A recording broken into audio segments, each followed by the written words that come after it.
Olá gente, eu sou Didi Galvão e esse é o nosso canal. Nosso carinho especial a você que nos acompanha através das redes sociais. Olha, se inscreva em nosso canal e não esqueça de ativar a notificação. É muito importante para a gente e porque nós queremos também a sua companhia. No programa de hoje nós vamos entrevistar o professor Sivaldo Torres, ele que é professor da Faculdade do São Francisco, lá da cidade de Juazeiro, está na Bahia, a FAGE, e nós vamos conversar desse momento da economia em todo o Vale do São Francisco por conta da pandemia do coronavírus, tá bom? Nós vamos conversar também com a secretária de Saúde da cidade de Abaré, estado da Bahia. A senhora Raquel Ferraz vai falar com a gente sobre as ações até então desenvolvidas pelo município no combate a essa pandemia. E também deixa um recado para toda a sua população.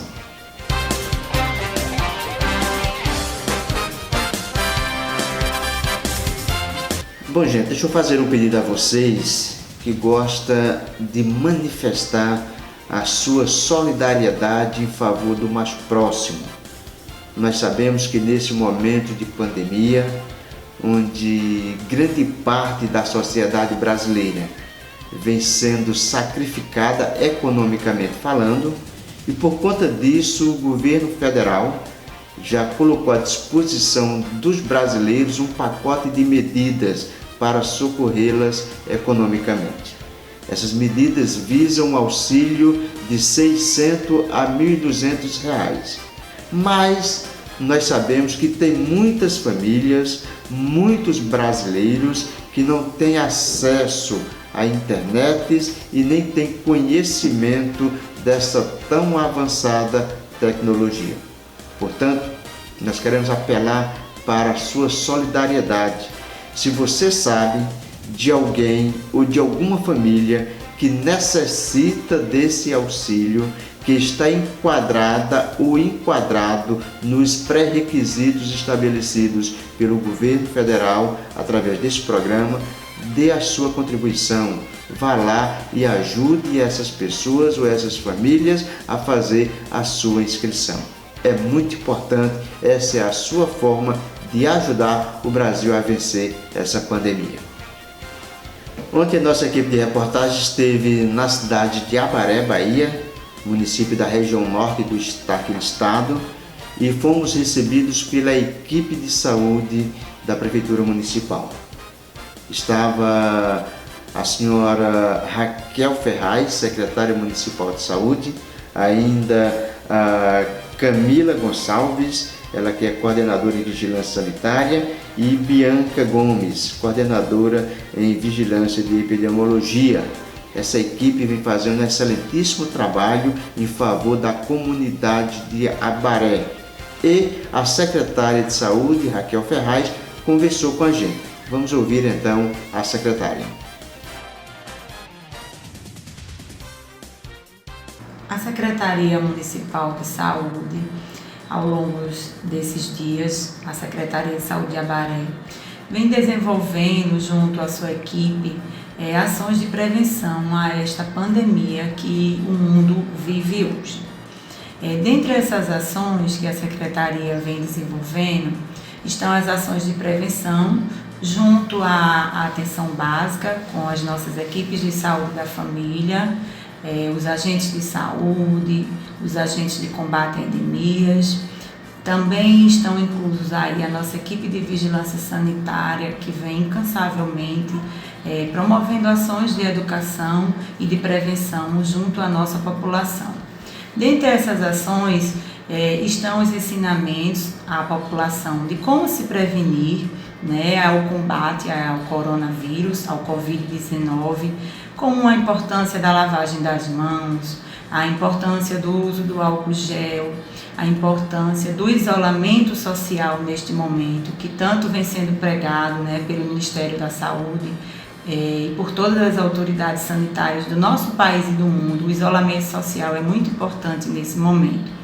Dentre outras ações estão a participação do nosso prefeito com o decreto, com muita responsabilidade, o nosso prefeito Fernando Tolentino, ele colocou tudo que os órgãos têm indicado de forma técnica e com responsabilidade para que nossa população esteja prevenida contra o combate ao coronavírus.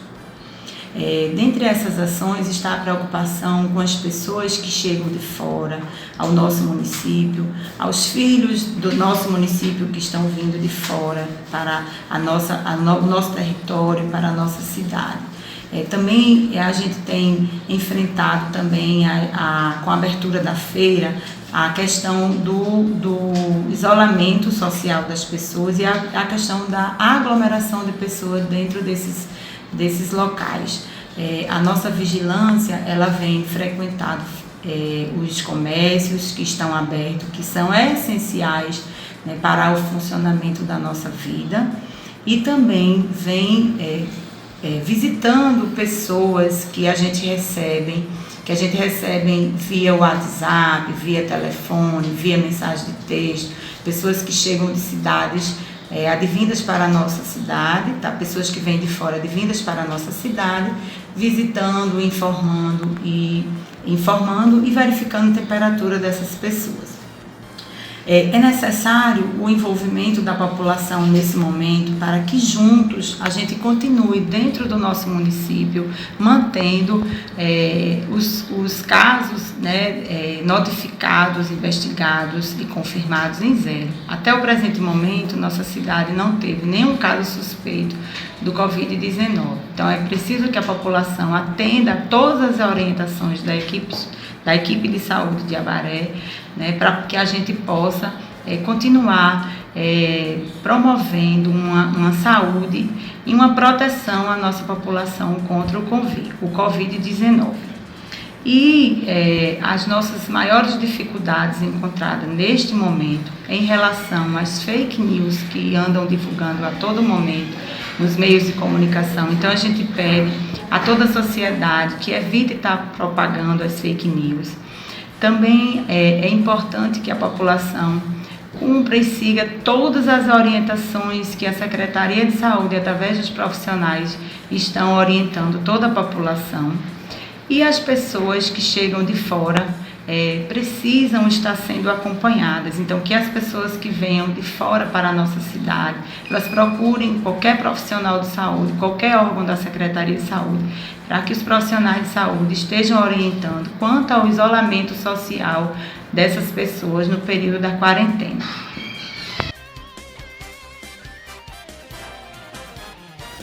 Bom, gente, nós queremos conversar com você agora sobre as águas do Rio São Francisco.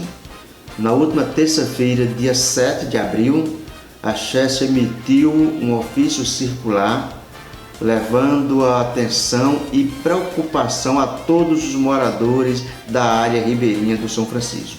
Isso porque, a partir da meia-noite do dia 8, ontem, a vazão do Rio São Francisco foi aumentada. E a partir desta quinta-feira, dia 9, houve um aumento significativo. A vazão está agora em 1.400 metros cúbicos por segundo. Por isso, atenção máxima para quem mora na área ribeirinha do São Francisco, sobretudo para os produtores. Você que tem bomba, motores na beira do Rio São Francisco, comece a ter essa preocupação, porque vai ter cheia no Rio São Francisco. E isso é importante para você não perder o seu equipamento, tá bom? Então, atenção máxima, fica aí a nossa preocupação, mas sobretudo o seu cuidado. Bom, gente, vocês lembram que a partir do dia 20 de março, mês passado, começou a se discutir mais enfaticamente sobre o coronavírus e as consequências aqui no Brasil. No dia 23 de março, a ABIN emitiu nota direcionada ao governo federal falando do que poderia acontecer no Brasil, dando relatórios sobre possíveis números, e esses números seriam catastróficos. No dia 24, a mídia começou a divulgar esses números, tendo como base um site que provoca situações constrangedoras. Isso porque se apodera de forma irregular dessas informações. Pois bem, no dia 24, todos os meios de comunicação desse país divulgaram números de que na primeira semana de abril, escuta só, primeira semana de abril até o dia 6, o Brasil teria algo em torno de 6.000 mortes. 6.000 mortes. No dia de ontem, quarta-feira, 8 de abril, 2 dias após o previsto na previsão catastrófica, o Ministério da Saúde do Brasil divulgou informações de que o país estava com algo em torno de 800 mortes. Ou seja, o número, é verdade que preocupa, são entes queridos, mas muito abaixo daquele que foi divulgado e que foi colocado como alerta para a sociedade, mas sobretudo impondo medo. O Brasil vive muito mais o medo do que o desejo do combate ao coronavírus.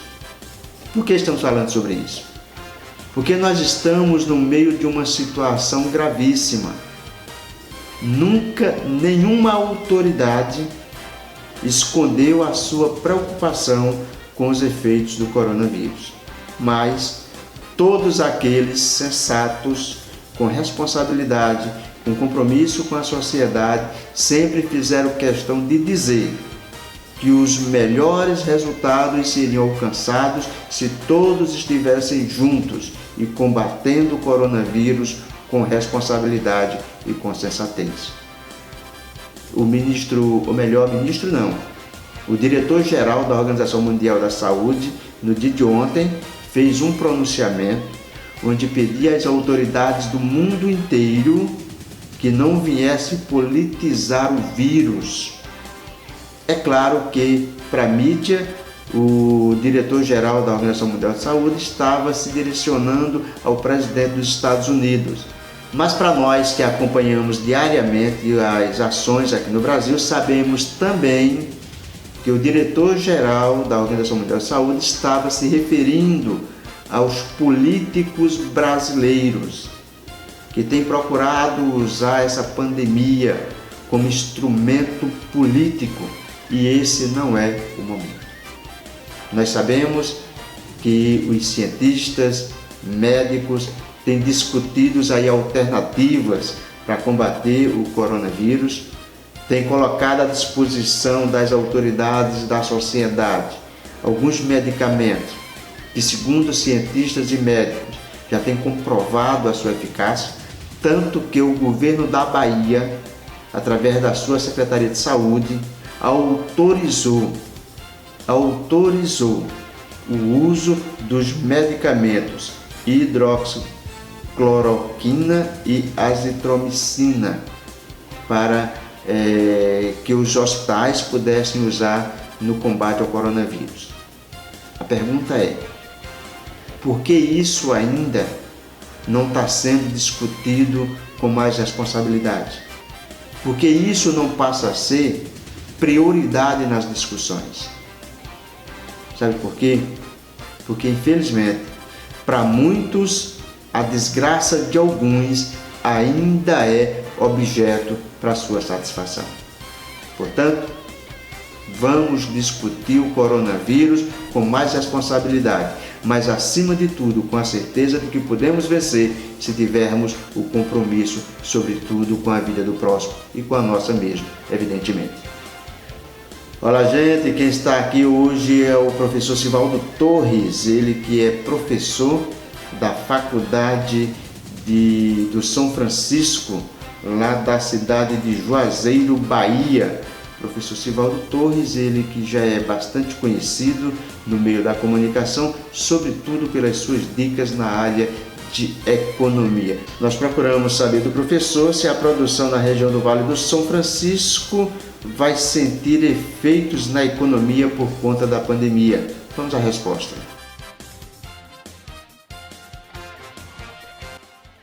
Olá, Didi Galvão. Saudações aí para ti, saudações para a audiência do seu canal e para os leitores do seu blog.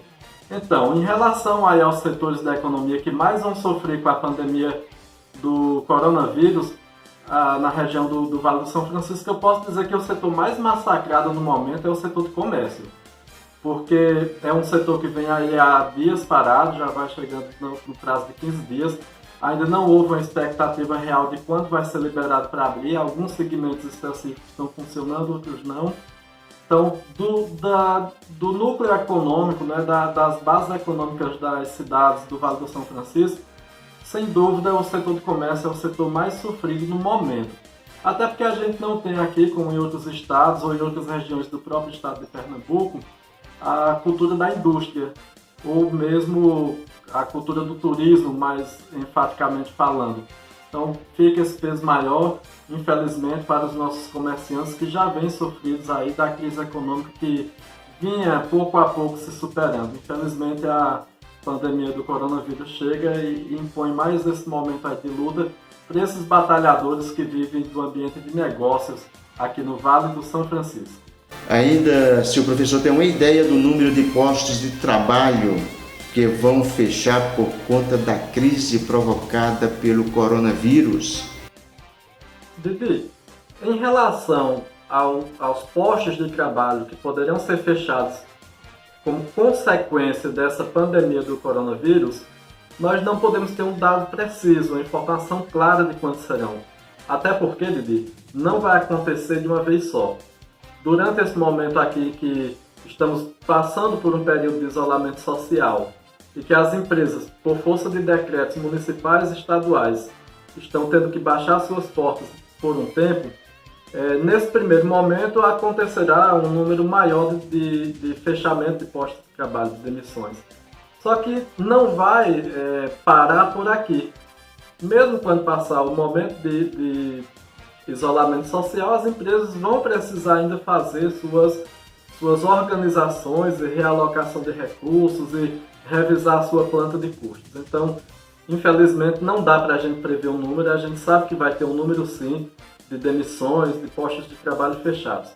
Por outro lado, eu quero deixar uma dica aqui para o empresário. Você que tem a sua empresa, você que tem o seu negócio, que vem batalhando aí contra a correnteza, a legislação ela prevê duas modalidades de férias que podem te ajudar a reorganizar as finanças da sua empresa. Uma delas é a figura das férias coletivas, quando você tem um número maior de trabalhadores. Tem regras próprias, consulte aí o contador da sua empresa, consulte um advogado trabalhista, se preciso for, para preservar o seu negócio e para preservar os postos de trabalho, faça uso desse dispositivo. Além disso, a reforma trabalhista de 2017, ela permite que as férias do trabalhador ela seja fracionada em até 3 períodos, sendo que um desses períodos necessariamente precisa ter um intercurso de tempo de 15 dias. Depois, os outros 2 períodos podem ter aí tempo menor, não inferior a 5 dias, mas são regras que dá para se adaptar, que dá para se ajustar. Então, se você consegue realinhar as dinâmicas de trabalho, faça isso. Evite fechar os postos de trabalho, porque quando um emprego ele é encerrado, na verdade é encerrado aí um nicho da cadeia econômica. Porque a mesma pessoa que em um momento ele é um passivo, por ser ali uma folha de pagamento, os salários a pagar, quando ele recebe esse salário, ele passa a ser um ativo, porque ele vai comprar roupa, alimentos, mantimentos, remédio, vai movimentar a economia. Então, nesse momento, as demissões não interessam nem ao trabalhador, nem ao empresário. Então, existem dispositivos que o empresariado pode sim analisar, estudar, revisar a sua planta de custos e tentar minimizar esse impacto aí do desemprego. Uma outra coisa que eu quero falar também para o empresário é: prezado empresário, chegou a hora de você se reinventar. A criatividade alinhada às novas ferramentas de comunicação, a internet e os softwares e tantas outras modalidades de trabalho, eles permitem com que você haja de maneira inteligente, fazendo seu delivery, venda por internet, o e-commerce, que já estava crescendo 40%, teve um impulso agora, e eu estimulo você a aproveitar dessa dificuldade e remodelar o seu negócio e sair fortalecido do meio dessa crise. Quanto aos trabalhadores, sejam sensíveis nas negociações, porque nesse momento a preservação do emprego ela está acima de muitos outros conceitos que em momentos normais, em tempos normais, a gente não tangenciaria, mas nesse momento a gente vive um período de contingenciamento. Então, empregados e empregadores, sejam inteligentes, sejam racionais, revisem tudo aquilo que vocês possam revisar, deem o seu melhor, porque a economia local ela precisa girar e ela vai girar pela empresa e pelo trabalhador. Aproveito a oportunidade para desejar força, garra, coragem e sucesso, tanto para o empregado quanto para o empregador nesse momento de dificuldade aí imposto pela pandemia. O professor falou também se as autoridades da região do Vale do São Francisco têm adotado medidas adequadas no combate ao coronavírus. E quando você me pergunta se as autoridades da região têm assumido uma postura, adotado políticas adequadas na proteção da sociedade, eu posso dizer que sim. Tanto os prefeitos das cidades maiores quanto os prefeitos das cidades menores, governador do estado, sobretudo o governador do estado de Pernambuco, o senhor Paulo Câmara, têm adotado medidas que são medidas técnicas, são medidas aparentemente muito duras, mas esse isolamento social, pelo que eu vejo aí, dito pelas autoridades sanitárias e de pessoas de grande repercussão no Brasil e no mundo, infelizmente, ele é um mal necessário. Às vezes alguém pode se perguntar, poxa, mas realmente precisa parar? Não precisa? Gente, nós não temos as habilidades e competências para fazer um juízo a respeito disso. Então, qual é o nosso papel? Cooperar com as autoridades seguindo as orientações. Se as orientações das autoridades é pelo isolamento social e esse isolamento social está sendo posto e a gente está vendo que os números, sobretudo nesses interiores, têm dado certo, então eu devo dizer que sim, as autoridades políticas da região do Vale do São Francisco estão adotando as medidas adequadamente. Tem uma coisa interessante, por exemplo, às vezes alguém pode pensar o seguinte, mas na minha cidade não tem nenhum caso. Gente, é justamente para isso que as medidas estão sendo adotadas, para que não tenha nenhum caso. Eu estive ontem visitando um hospital de uma pequena cidade no estado do Piauí, não vou citar nomes, mas cidade pequena, de pouca infraestrutura de saúde, e eu fiquei me perguntando, cara, se chega um caso de Covid-19 em um hospital desse, uma cidade inteira pode padecer. Então, com base nessas observações, com base no que as autoridades políticas e sanitárias vêm adotando como medidas, eu posso dizer para o cidadão que nesse momento de dia acompanha o seu canal no YouTube e é leitor do seu blog, fique em casa, obedeça aquilo que são as determinações das autoridades, cumpra com as exigências que estão sendo feitas. Quanto mais rápido esse isolamento passar, porque foi neutralizado aí a capacidade de o vírus crescer em espiral, e ele vai crescer, mas ele vai crescer de uma maneira que o sistema de saúde comporte, melhor para toda a sociedade. Eu sei que é difícil para muita gente. Muitas pessoas precisam sair de casa todos os dias de manhã para angariar seu pão. Não está fácil para ninguém. Mas quanto mais cedo for superado, melhor. Uma das autoridades que a gente não pode deixar de fazer referência é o prefeito de Petrolina, o senhor Miguel Coelho, o qual aproveita, inclusive, aqui desse canal de audiência da sua TV no YouTube, do seu blog, para dizer, prefeito Miguel Coelho, o senhor está de parabéns pela condução. Petrolina é uma cidade polo, Petrolina recebe pacientes diuturnamente de todas as cidades da vizinhança. Somente o HU recebe cerca de 40 municípios e o senhor prefeito Miguel Coelho tem adotado medidas sérias, com serenidade, com responsabilidade.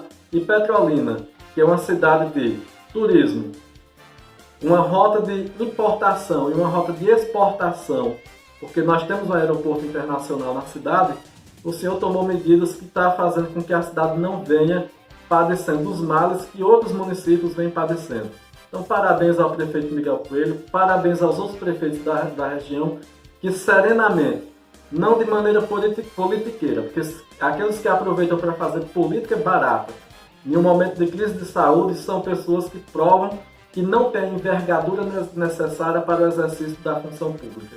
mas todos esses que com seriedade vêm enfrentando o problema do Covid-19 e com responsabilidade vêm adotando medidas que até agora têm protegido as cidades do Vale do São Francisco dessa pandemia, meus parabéns, continue com as ações, sejam serenos, lembre que pessoas também precisam ganhar o seu pão de cada dia, então aos poucos vão ajustando aí as medidas dentro daquilo que for a orientação sanitária e dentro daquilo que for possível. Mas eu quero dizer para você, Didi, em resposta a esse questionamento, que ao meu ver, do meu ponto de vista, os prefeitos aqui da região do Vale do São Francisco, uns com um pouco mais de austeridade, outros com um pouco mais de dinamismo, mas vêm adotando medidas que até então eu posso dizer que são eficazes, porque nós não temos uma repercussão da pandemia aqui no Vale do São Francisco. Nós ainda procuramos saber do professor se a quarentena é a melhor forma de alcançar resultados no combate à pandemia provocada pelo coronavírus. Didi, quando você me pergunta se a quarentena ela é a melhor alternativa, eu posso dizer o seguinte: tem sido uma alternativa eficaz, tem garantido um certo controle da situação, tem sido adotada como protocolo ao redor do mundo inteiro, e os países que foram descuidados na adoção de medidas mais austeras, aí eu vou citar a Itália, os Estados Unidos, o Reino Unido, a própria Espanha, a gente vê que a não adoção do isolamento social, a chamada quarentena, trouxe repercussões negativas. Por exemplo, a Itália houve uma avalanche de mortes. No Reino Unido, o próprio Boris Johnson, o primeiro-ministro, ontem foi parar na UTI. Ele foi acometido, desejo de saúde para o primeiro-ministro Boris Johnson, da Inglaterra. Mas eu quero dizer o seguinte: o vírus ele não tem uma grande letalidade, mas ele tem um grande potencial de contaminação. Nós não temos no Brasil, via de regra, uma estrutura hospitalar, uma infraestrutura de saúde das melhores. Tanto é que é uma crítica que a sociedade sempre fez. Eu fico pensando, se numa cidade de 30, 40 mil habitantes, só tem um hospital que esse hospital tem suas limitações e só faz o básico do básico em saúde. Se em um hospital desse ocorrer um caso de contaminação, a cidade vai ter proporções de contaminados muito grandes. Então, é melhor prevenir do que remediar. Nesse caso, como tem sido o protocolo adotado por países ao redor do mundo inteiro, como nós temos o exemplo dos países que inicialmente, como os Estados Unidos, que não adotaram esse protocolo e hoje tem o maior número de contaminados já registrados nessa crise do Covid-19, então eu estou movido a crer que sim, a quarentena ou isolamento social, como outros prefiram chamar, é uma medida eficaz, é uma medida adequada, porque ela vem dando seus resultados. Uma das coisas que a gente precisa saber, de Galvão, é que o problema é que se muita gente for contaminada, vai fazer um pico, uma sobrecarga no sistema de saúde. Então, aquelas pessoas que deram entrada no hospital com Covid-19 que provavelmente sobreviverão, porque o vírus é de baixa letalidade, mas ele está ocupando um leito.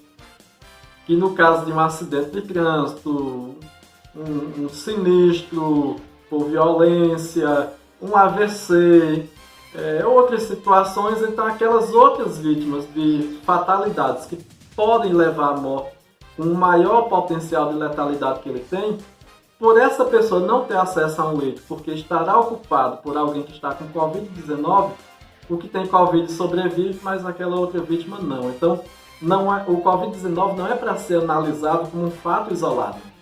Ele é uma pandemia que ocupa leitos hospitalares e que leitos hospitalares ocupados é uma vaga preenchida para casos mais graves e, portanto, ele tem que ser visto de uma forma holística. Então, quando eu penso nisso e penso nos protocolos seguidos e vejo o exemplo de quem não seguiu os protocolos, sou movido a crer que a quarentena, o isolamento social, sim, é um método que deve ser aplicado para o bem da sociedade, apesar das consequências econômicas que ele traz, vai trazer, serão inevitáveis, mas deve sim ser aplicado, respeitado, porque enquanto a pessoa tiver um sistema de saúde funcionando, toda a sociedade ganha. Mas depois da superlotação não haverá mais ninguém que ganhe com isso. Então eu sou movido a crer que o isolamento social é sim um meio eficaz e que deve ser adotado. O presidente da República, o senhor Jair Messias Bolsonaro, ele vem levantando um debate, sendo bastante criticado por esse debate que ele está levantando. Pessoalmente, acho que ele, enquanto presidente da República, precisa ponderar as palavras dele. Muitas vezes o que ele fala tem uma boa intenção naquilo que está sendo dito, mas ele coloca de uma maneira mal posta e gera muito ruído. Isso é ruim para o governo, porque ele mesmo depois fica com dificuldade para gerenciar a crise. E um dos exemplos do ruído é quando ele vem a público dizer que tem uma canetada, que a caneta dele tem poder, e aí meio que deixando claro que ninguém pode ser estrela no seu governo, como se por acaso alguns ministros, eu vou citar aqui o ministro Mandetta, estivesse fazendo algum estrelismo. Na verdade, eu deixo aqui os parabéns também para o ministro da Saúde, o senhor Luiz Henrique Mandetta, que tem feito um excelente trabalho na condução dessa crise, com serenidade, com responsabilidade, mas ele tem que viver aquilo que é próprio da sua área de formação. O ministro é médico. Ele sabe o que está falando, sabe o que está dizendo, está muito bem assessorado por uma equipe de trabalho que vem acompanhando a situação e não é um momento fácil para ninguém, porque o isolamento social ele mexe um pouco, afeta um pouco o psicológico das pessoas. Não é normal você hoje ter uma rotina de trabalho e amanhã essa rotina foi completamente quebrada. Mas eu quero dizer uma coisa para todos esses que estão aqui agora acompanhando essa entrevista, Didi, através do seu canal. Gente, vai passar. Já passou a peste negra no século XIV, já passou a gripe espanhola no início do século XX e o Covid-19 vai passar.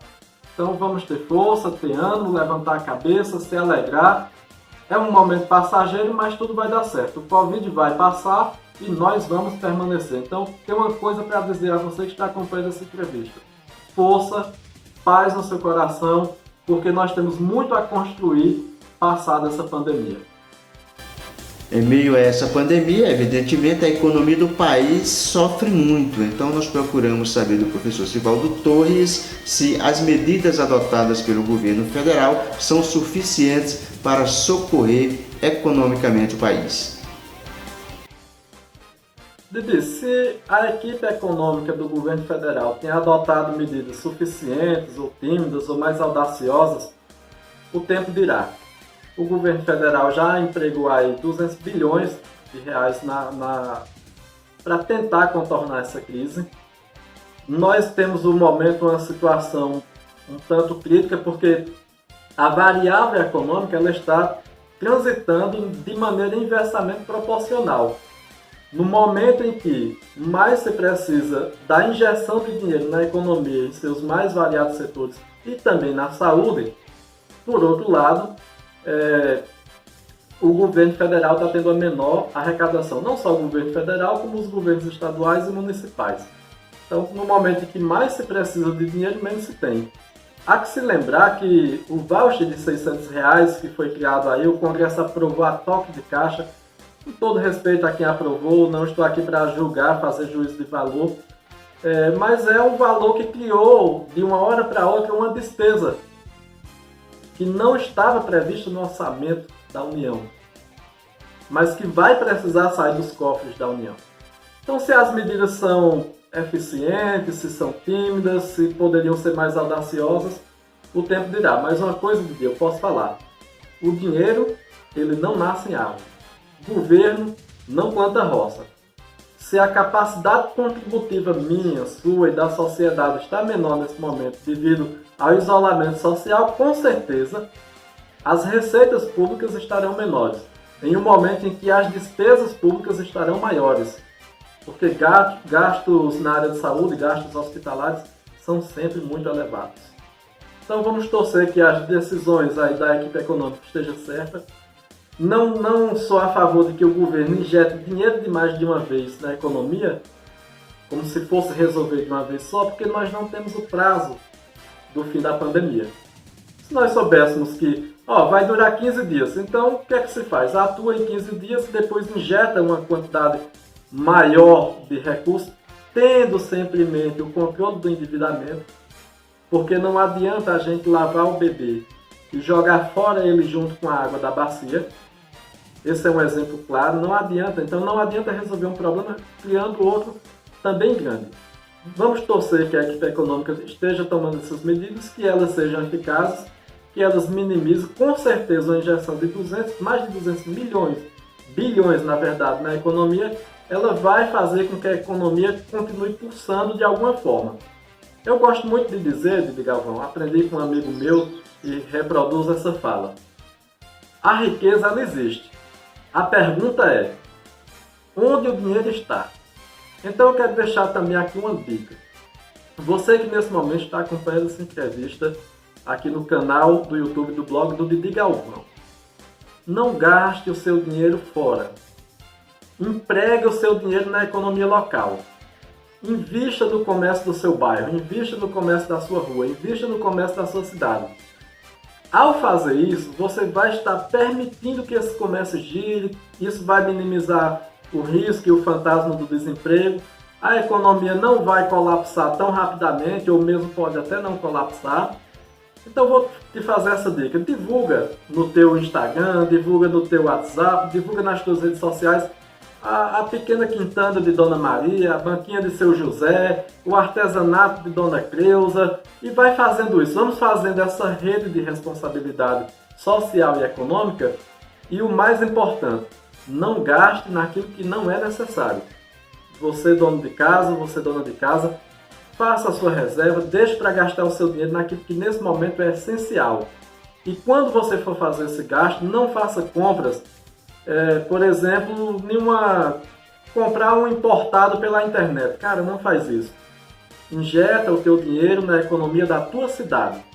Com isso você vai estar contribuindo para que a economia local ela tenha uma sobrevida, se movimente, minimizando os impactos desse desafio econômico. Então eu deixo esse recado também para a audiência, Didi, de que nós precisamos também assumir o compromisso, a responsabilidade de gastar dentro do nosso município, dentro do nosso bairro, na nossa rua, no pequeno comerciante, no pequeno artesão, no pequeno produtor, de maneira que a gente faça com que a economia da nossa cidade não trave, não pare de girar completamente. Fica essa dica, e essa dica ela se aplica a qualquer um, em qualquer lugar que esteja assistindo a essa entrevista. Por último, o professor diz qual a previsão de tempo para que o país venha a se restabelecer economicamente. Didi, eu lhe agradeço pela pergunta em que você quer saber em quanto tempo o país vai se recuperar, a economia do país vai se refazer da pandemia do Covid-19. Eu posso garantir, Didi, que em menos de 3 anos o Brasil não volta ao estágio que estava em março.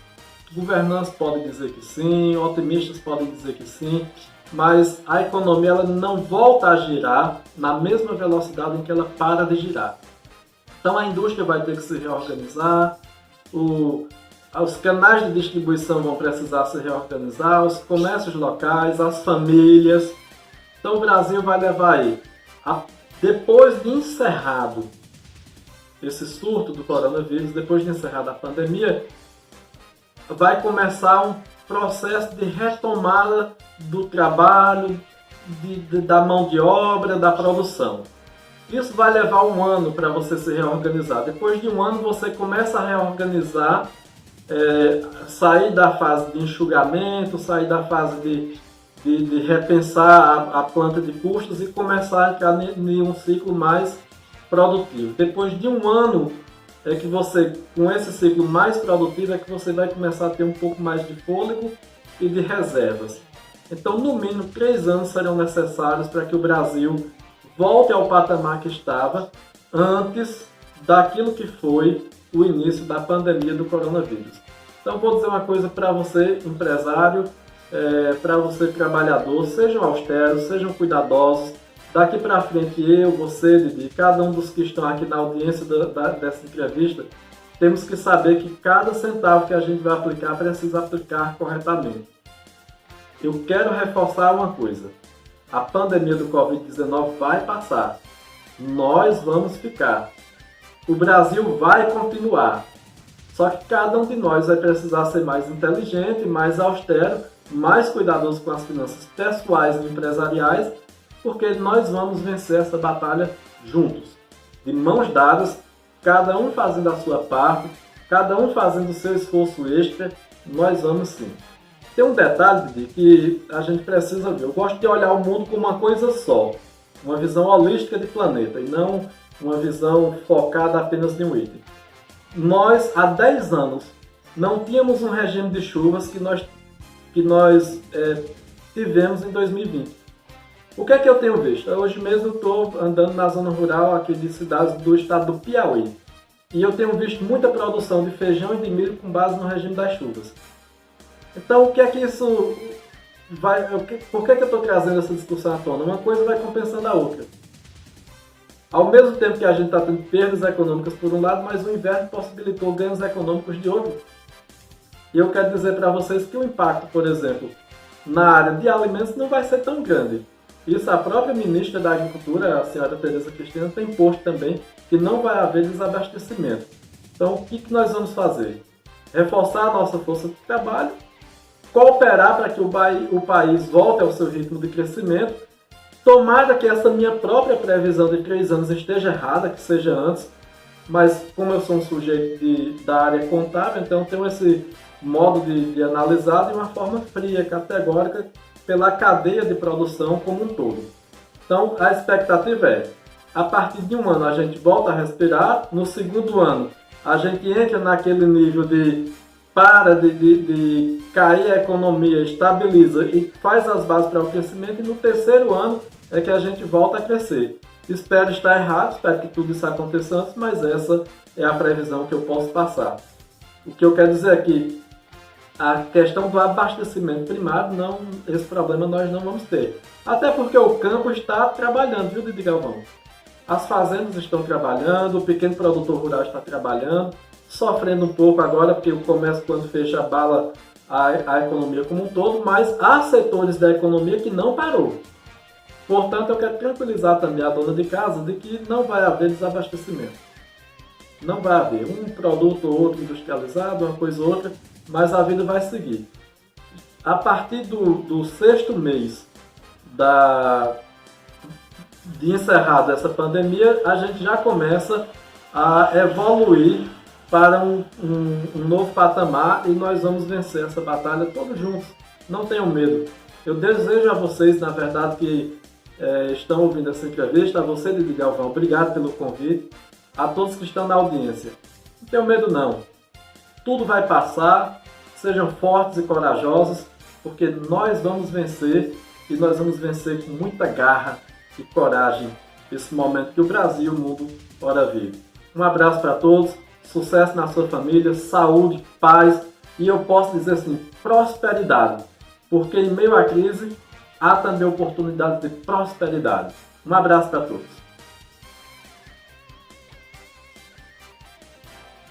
Bom, gente, nós queremos agradecer a sua companhia, o seu carinho, a sua audiência, mas lhe convidar para permanecer nos acompanhando através do nosso programa no YouTube e pedindo também que você faça a sua inscrição.